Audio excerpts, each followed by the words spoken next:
विपरीत विभाजन प्रमेय, इसको हम लोग समझेंगे। विपरीत विभाजन प्रमेय क्या बोलता है, यदि हमारे पास दो धनात्मक पूर्णांक ए और बी है, यानी कि ए और बी हमारे पास दो धनात्मक पूर्णांक है, तो इसमें क्यू और आर इनके ऐसे दो यानी कि अद्वितीय पूर्णांक विद्यमान होंगे, जिससे हम लोग यानी कि इस फॉर्मेट में लिख सकते हैं कि ए बराबर बी क्यू प्लस आर, जहाँ पर आर का जो वैल्यू होगा वो हमेशा 0 से बड़ा या बराबर होगा और बी से छोटा होगा। ये हमारा यानी कि विपरीत विभाजन प्रमेय बोलता है। अब हम लोग विपरीत विभाजन प्रमेय का यानी कि इस्तेमाल करके हम लोग क्या करते हैं, तो यानी कि एचसीएफ निकालते हैं। तो उसको हम लोग एक छोटा सा एग्जांपल लेकर समझने का प्रयास करेंगे कि कैसे एचसीएफ निकालेंगे। उसके बाद हम लोग जो 10th क्लास का जो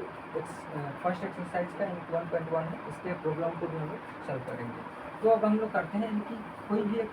एग्जाम्पल, छोटा सा एग्जाम्पल लेते हैं। तो यदि हम यानी कि 35 और 10 का एचसीएफ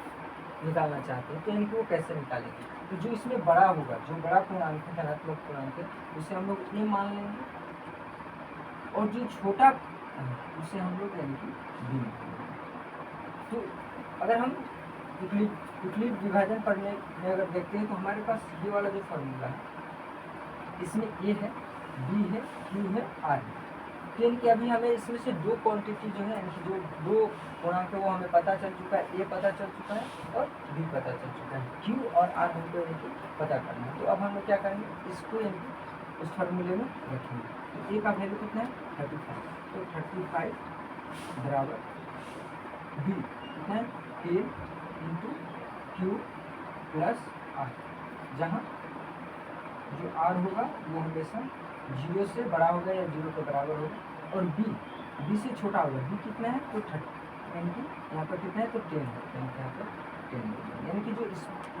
क्वेश्चन को जब हम लोग सॉल्व करेंगे, तो जो आर आएगा यहाँ पर जो, वो हमेशा 10 से छोटा होगा, या तो 0 के बराबर होगा या 0 से बड़ा होगा। तो उस आर को हम लोग फाइंड आउट करेंगे और क्यू को फाइंड आउट करेंगे। तो उसके लिए हम लोग क्या करेंगे, तो सिंपल से हम लोग क्या करेंगे,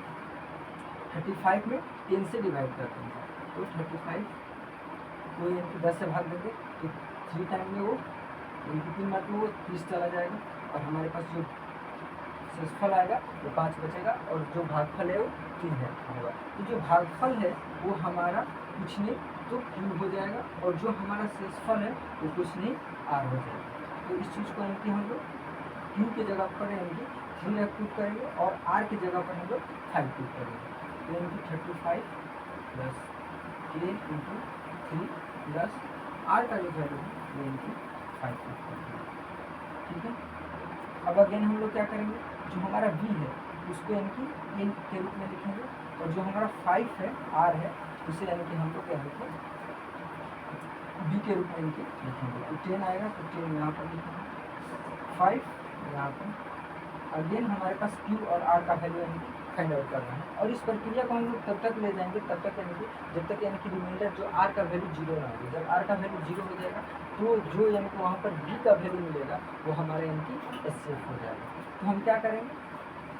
तो यानी कि यहाँ पर हम लोग देखेंगे, यानी कि अगेन हम लोग डिवाइड करेंगे, तो 10 में 5 से डिवाइड कर देंगे, तो 2 मतलब कट जाएगा, तो हमारे पास 0 मिल जाएगा, यानी कि 5 इंटू 2 प्लस आर का जो वैल्यू होगा वो कितना होगा, 0 हो जाएगा। इस तरह हमारा जो एचसीएफ होगा इसका वो होगा यानी कि 5। यानी कि अगर हमारे पास इस तरह का प्रॉब्लम दिया रहेगा, तो हम लोग यानी कि आसानी से एचसीएफ को निकाल सकते हैं। अब हम लोग जो 10th क्लास का यानी कि जो एक्सरसाइज है उसमें यानी कि 1.1 है, उसमें यानी कि पहला यानी कि क्वेश्चन जो दिया है कि निम्नलिखित संख्याओं का एचसीएफ ज्ञात करने के लिए विपरीत विभाजन एल्गोरिथम का प्रयोग कीजिए। उस प्रॉब्लम को यानी कि अब हम लोग सॉल्व करेंगे। क्योंकि हमारे पास यानी कि 3 प्रॉब्लम इसमें दिए हुए हैं, इसको हम बता लेते हैं।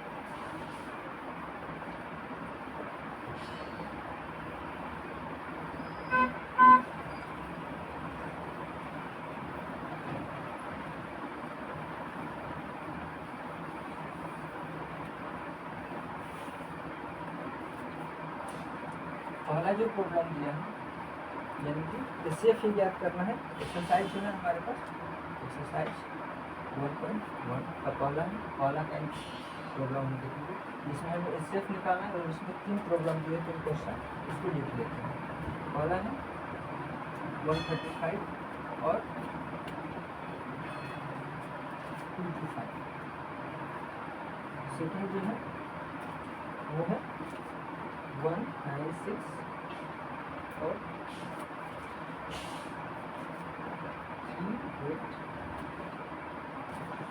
382। और जो तीसरा है वो है 867 और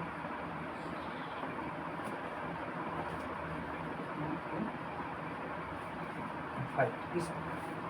255 तो यानी कि पहले यानी कि हम लोग सॉल्व करेंगे जिसमें यानी कि हमारा 135 और 225 है। तो पहले इनका हम लोग समझ चुके हैं कि इनकी जो बड़ा होता है उसको हम लोग ए मान लेते हैं और जो छोटा होता है इनकी बी मान लेते हैं। तो इस क्वेश्चन में इनकी पहले हम फिर इस क्वेश्चन को एक बार लिख लेते हैं 135 और 225 जिसमें ए बराबर हमारा हो गया 225 और बी का जो वैल्यू है 135। अब हम इनकी इसको उपयुक्त विभाजन करने का जो फॉर्मूला है उस पर इनकी रखेंगे। हमारा वो फॉर्मूला क्या है, ए बराबर बी क्यू प्लस आर, और जहाँ आर है वो हमेशा क्या होगा, यानी कि 0 से बड़ा होगा या 0 के बराबर होगा और बी से छोटा होगा। तो इनका हमारा ए कितना है, तो 225, बी का वैल्यू 135, क्यू हमें पता करना है और आर भी हमें पता करना है। तो अब अगेन फिर क्या करेंगे हम लोग, कहीं साइड में यानी कि भाग कर देंगे तो 225 वगैरह से एक टाइम में पेपर हो जाएगा तो हमारा कितना हो जाएगा 135 बताएंगे कि 0 9 और ये 0, यानी कि हमारे पास जो भागफल आ रहा है वो 1 हो रहा है और शेषफल जो मिल रहा है हमको 90 मिल रहा है। जो भागफल है वो कुछ नहीं क्यू है और जो शेषफल है 90 वो हमारा क्या है कि आर है। तो यानी कि उसको इस वैल्यू को यहाँ पर रख देते हैं 135 गुना 1 प्लस अगेन 135 को सामने ला देंगे और 90 को बी बना लेंगे। तो फिर हम क्या करेंगे, यानी कि भाग देंगे तो हमारे पास क्या मिलेगा 135 भागा, तो 90 से यानी कि हम क्या करेंगे भाग देंगे, एक मत में जाएगा तो हमारे पास जो मिलेगा वो 5 और ये हो जाएगा 4 45। यानी कि जो हमारे पास भागफल है वो यानी कि 1 हो गया और जो शेषफल है वो 45 हो गया। तो भागफल को यहाँ पे रखेंगे और शेषफल को यहाँ पे। तो हमारे पास अगर हम लोग यानी कि प्रक्रिया एचसीएफ निकालने के लिए हमें क्या करना है, तो आर का वैल्यू 0 करना है। तो अभी ये 0 नहीं है 45 है, तो फिर हम लोग यानी कि क्या करेंगे, जो हमारा बी है उसको अगेन हम लोग ये बनाएंगे और जो हमारा आर है उसको बी की जगह पे रखेंगे। तो यानी कि 45 हो गया। फिर हम लोग क्या करेंगे, तो वही प्रक्रिया इनको भाग देने का काम करेंगे। तो 90 भागा 45 90, इस पर यानी कि क्या हो गया 0 अंक होंगे। तो यानी कि भागफल है इनकी कितना है, तो 2 है और शेषफल है इनके 0 है। तो भागफल की जगह पर इनके हम लोग 2 रख देंगे और आर की जगह पर इनके 0 रख देंगे। इस तरीके से जो अभी हमारे पास इनकी जब 0 आ गया, इसका मतलब ये होगा कि हमारा इनकी विभाजन परिमेय से हम लोग एचसीएफ निकालिए और जो एचसीएफ है वो कुछ नहीं है 45 है। तो हमारा जो एचसीएफ होगा फर्स्ट क्वेश्चन का वो 45। इसको हम लोग कैसे समझ सकते हैं, इसको एक बार और समझ लेते हैं कि हमारे पास जो क्वेश्चन था पहला वो कितना है 135 और 225। तो जो बड़ा संख्या है उसको हम लोग ये मान ली ये बराबर 225, जो छोटा संख्या है उसे हम लोग बी मान लिए और वो कितना है 135। अब हम लोग क्या किए, ए की जगह पर 225 रखते हैं और बी की जगह पर 135। क्यों हमको पता करना था और आर पता करना था। तो हम लोग क्या करेंगे 225 में 135 से भाग देंगे। तो हमें यानी कि जब साइड में हम लोग भाग देते थे तो हमें बता दिया, तो जब हम भाग देंगे तो हमें कितना एक मत में कटेगा और 90 हमको क्या मिलेगा, यानी कि शेषफल मिलेगा। तो जो हमारा यानी कि भागफल होगा वो क्यू होगा और जो शेषफल होगा वो आर हो जाएगा। अब हम क्या करेंगे, हम देख रहे हैं कि हमको एचसीएफ निकालना है, तो एचसीएफ के लिए कंडीशन होगा कि जो आर का वैल्यू है वो 0 हो जाना चाहिए, जबकि यहाँ पर 90 है। यानी कि इसका मतलब ये होगा कि अभी एचसीएफ नहीं आया है। अब हम क्या करेंगे, इनकी 90 जो है वहीं पर छोड़ेंगे, जो बी है उसको यानी कि हम लोग ये ला देंगे, और यानी कि जो 90 है उसको यानी कि हम लोग बी की जगह पर पुट करेंगे। फिर क्या करेंगे, तो 135 में हम लोग 90 से भाग देंगे, तो हमारा जो शेषफल आएगा 45 आएगा, और जो भागफल आएगा वो 1 आएगा। फिर हम देख रहे हैं कि जो आर का वैल्यू है वो 0 नहीं हो रहा है, तो जब 0 नहीं हो रहा है तो क्या करेंगे, यानी कि फिर यानी कि 90 को हम लोग यहाँ पर पुट कर देंगे, और जो आर है उसको यानी कि बी की जगह पर पुट करेंगे, और तब यानी कि 90 में हम 45 से भाग करते हैं तो यानी कि 2 बार में कट जाएगा, और शेषफल हमको क्या मिलेगा, यानी कि 0 मिलेगा। जब 0 आ गया शेषफल, इसका मतलब ये हो गया कि हमारा एचसीएफ यानी कि क्या कितना होगा, यानी कि 45 हो जाएगा। तो यानी कि इस तरीके से हम लोग यानी कि एचसीएफ यानी कि निकाल देंगे। अब इसमें यानी कि अगला यानी कि क्वेश्चन हम लोग देखेंगे, जो कि कितना है, तो 196 और 38220, उस चीज़ को यानी कि हम लोग सॉल्व करेंगे। तो यानी कि ये हो गया।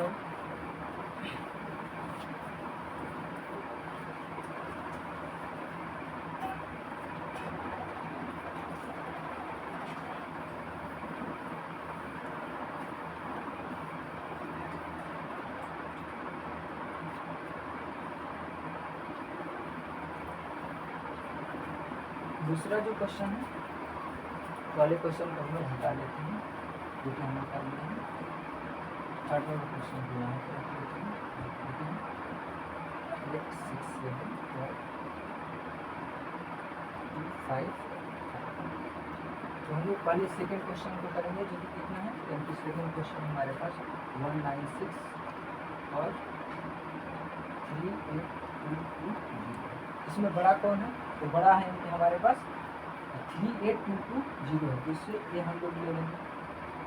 38 यानी कि ये हो गया हमारे पास 38,220, और बी का जो वैल्यू है वो हो गया 196। इसको भी यानी कि विभाजन परिमेय के फार्मूले पर हम लोग उपयोग करेंगे, तो हमारे पास क्या फार्मूला है, ये बराबर BQ प्लस आर, जहाँ पर आर जो होगा हमेशा यानी कि 0 से बड़ा होगा, या 0 से बड़ा होगा, या 0 के बराबर होगा, लेकिन बी से हमेशा यानी कि छोटा होगा। तो यानी कि हमारे पास ए कितना है, तो 38220, बी कितना है 196, क्यों हमें पता करना है, और प्लस में हमें आर का भी वैल्यू पता करना है। तो यानी कि हम लोग क्या करेंगे, अगेन वही हम लोग जो पीछे वाला क्वेश्चन में किए थे, 38,220 में 196 से बाहर कर लेंगे, तो यहाँ पे कर देते हैं कितना है 38220,196। तो यानी कि इसको लेकर जाएंगे तो कितने में चला जाएगा, तो लेकर जाएगा,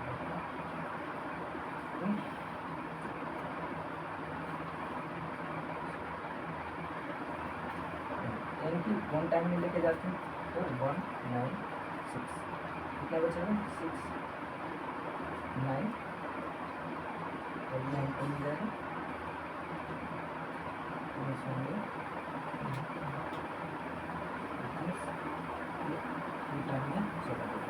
देखते हैं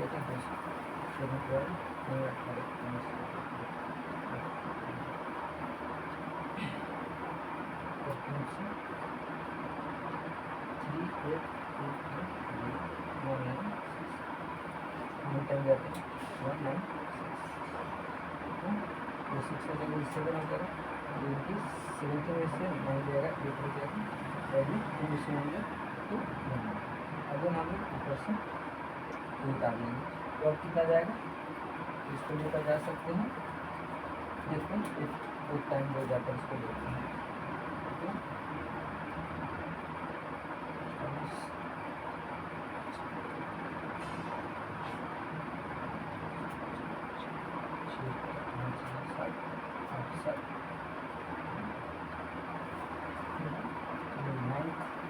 बाद में लेकर से जाते हैं, कितना लेकर जा सकते हैं, तो 9 से लेकर जाते हैं, 9 छका 54 के 4 हासिल 5, और 9 81 81 5 86 के 6 82 5, और 9 9 9 8 9 8 7 उनकी क्रम में चला जाए। फिर हम घटाएंगे, तो 12 में से 8 गए, सॉरी 4 गए 8, ये 15 हो जाएगा, यानी 5 बचेगा, इधर से 5 से लेंगे तो 15 में से 6 9 7 0 अगेन हम ऊपर से इसको निकाल देंगे। इसको इनके अब लेकर जाएंगे तो हमारे पास कितने मात्रा में चला जाएगी, ये जगह देखते हैं अप्रोक्सीमेट 7 से लेकर जाता है 42 4 7 8 56 60 0 से 6 और 7 6 ज़्यादा होगा। चलिए इसको लेकर जाते हैं फोटा में यहाँ पर देख लेते हैं क्राइम देखकर तो 4 से लेकर जाएंगे कितना होगा 75 24 की 4 80 को 9 चौके 36 36 37 और फिर इसको 8 3 और 4 3 7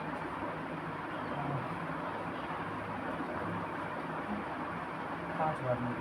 5 बार से भी चला जाएगा तो 5 बार में निकल जाएंगे 5 6 25 की जो यहाँ से 3 9 5 27 का 6 27 48 यहाँ से 4 और 5 का 5 5 हमारा कट गया तो क्या इनके यहाँ पर कट गया हमको इनके रिमाइंडर 0 मिल गया यानी कि हमें इनकी भागफल कितना मिल रहा है 195 और जो शेषफल मिल रहा है इनके हमें 0 यहाँ पर 195 नंबर और शेषफल मिल रहा है 0। इस तरीके से हम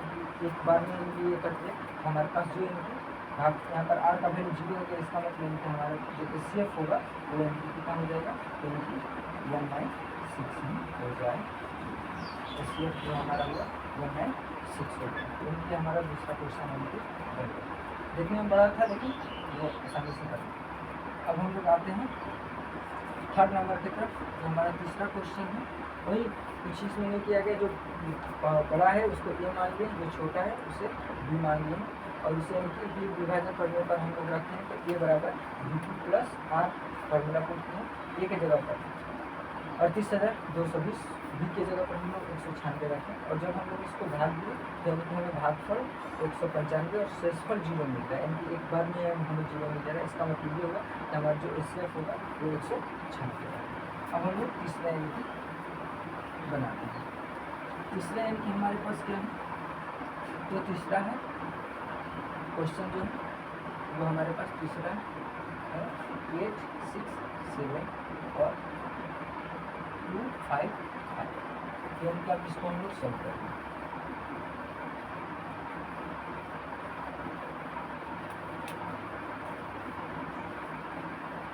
इसमें जो बड़ा है वो कौन है तो 867 यानी कि ए का जो वैल्यू होगा वो हो जाएगा 867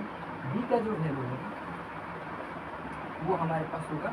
255 अब हम अगेन इसको यानी कि विभाजन करने पर यानी कि इसको इस्तेमाल करेंगे तो क्या हो जाएगा ए बराबर b2 प्लस जहाँ पर आर का वैल्यू हमेशा 0 से बड़ा होगा या 0 के बराबर होगा और b से छोटा होगा तो प्रूव करते हैं ए का वैल्यू 867 बी का वैल्यू 255 प्लस अब अगर हमें क्या है क्यू का वैल्यू पता करना चाहिए हम लोग क्या करेंगे देंगे और हमें आर का वैल्यू चाहिए तो 255 से 887 में भाग करेंगे यानी क्या हम लोग साइड में भाग दे देते हैं 867 तो इसको हम लोग फ्री टाइम में लेकर देखते हैं फ्री टाइम में लेकर जाएंगे तो 3 बचे 15 को 5 ऐसे ले 3 बचे 15 को 6 ऐसे ले 3 2 6 6 तो इस तरीके से हम लोग बता देंगे तो 2 0 यानी कि हमारे पास जो भागफल आया वो 3 आया और शेषफल जो हो रहा है 102 हो रहा है तो यहाँ पर हम लोग रख देंगे 3 और इनके शेषफल हमारे पास कितना होगा 102। अब हम क्या करेंगे हमारे पास जो शेषफल इनकी आर का वैल्यू 0 नहीं आ रहा है इसका मतलब ये हुआ कि हम ये जो बी है उसको इनके आगे हम लोग इतने मान लेंगे और जो हमारे पास आर है उसे हम लोग डी मान हमें अगेन क्यू निकालना होगा और प्लस आर का वैल्यू हमें देखना होगा तो हम लोग अगेन क्या करेंगे तो भाग देंगे अब इस बार इनके हम लोग भाग देंगे 255 भागा 102 यानी कि ये वाला 255 और यानी कि जो यहाँ पर अब बी का वैल्यू का काम जो आर का पल है उसे अब हम लोग बी ले लिए, तो यानी कि बी 102 और भाग देंगे कितना होगा, तो 2 टाइम लेकर जाएंगे, तो 2 0 1 5 0, यानी कि हमारा जो भागफल है वो यानी कि 2 हो गया और शेषफल जो हो गया यानी कि 51 हो गया। तो हम पुट कर देंगे यहाँ पर 2 और यहाँ पर 50। अगेन अभी हम देख रहे हैं कि यहाँ पर 0 नहीं मिल रहा है, तो यानी कि ये प्रक्रिया पुनः हम लोग करेंगे, तो हमारे पास 102 जो होगा यहाँ पर लाएंगे और जो आर है वो हमें बी बनना पड़ेगा, तो यानी कि फिर हमें क्यू और आर लाना होगा। तो हम क्या करेंगे 102 में अगेन यानी कि 51 से भाग देंगे, जो कि आसानी से दिख रहा है कि 2 टाइम में चला जाएगा, तो कैसे देख रहे हैं 102 इसमें यानी कि हमें सिस्टम जो मिला है 0 मिला, 51 गुणे 2 प्लस 0, यानी कि इस बार यानी कि 0 मिला, इसका मतलब एचसीएफ जो होगा वो हमारे पास 51। अब देखो इसमें हम लोग ये एक चीज़ और देखेंगे कि हमारा जो एचसीएफ है वो 51 तो आए और वो कितना का एचसीएफ है, तो हमारे पास 8 6 7 और 2 5 5 का यानी कि एचसीएफ है। तो फिर प्रश्न ये उठता है कि ये तो हम लोग पहले ही पढ़ चुके हैं, एचसीएफ निकाल लेते हैं, तो यूक्लिड विभाजन यानी कि का क्या बेनिफिट हो रहा है, इस तरीके से हम लोग क्यों जा रहे हैं, इससे यानी कि हमें क्या बेनिफिट मिल रहा है, तो इससे बेनिफिट हमको ये मिल रहा है कि ये केवल जो अगर हम भाग विधि से जाते हैं एचसीएफ निकालने के लिए, हम डायरेक्टली यानी कि ये हमको मिल जाता है। अब हमें यहाँ पर क्या मिलता है, तो हम इसके साथ साथ कुछ और पेयर मिलते हैं जिसका एचसीएफ यानी कि हमारे पास क्या होता है, तो 51 होता है, और वो पेयर कौन कौन है, तो हमारा जो पहला पेयर था वो कितना था, तो वो था 8 और जो पहला पेयर हमारे पास मिला था वो 8 6 7 और 2 5 5, ये इसका यानी कि एचसीएफ जो होगा वो यानी कि हमें देखने को मिलेगा 51। अभी तो हम लोग निकाल लिए। दूसरा पेयर क्या है, तो दूसरा पेयर है हमारा 2 5 5 और 1 0 2, इसका भी जो एचसीएफ होगा वो 51 ही होगा, और जो हमारे पास एक और पेयर बनेगा वो 1 0 2 और 51, इसका भी एचसीएफ है जो हमें देखने को मिलेगा वो 51 ही मिलेगा। यानी कि इस तरीके से हम लोग देख रहे हैं कि हमारे पास 3 ऐसे पेयर हैं जिसका एचसीएफ है 51, यानी कि जितने भी हम लोग यूक्लिड विभाजन करने से इस्तेमाल करके यानी कि हम लोग बनाएंगे, तो जितने भी यानी कि ये वाले पेयर बनते जाएंगे, वो इन सारे पेयर का जो एचसीएफ होगा वो नीचे यानी कि जो एचसीएफ मिलेगा उन सबका यानी कि एचसीएफ उतना ही। अब हम लोग यानी कि चलते हैं अगले क्वेश्चन की तरफ।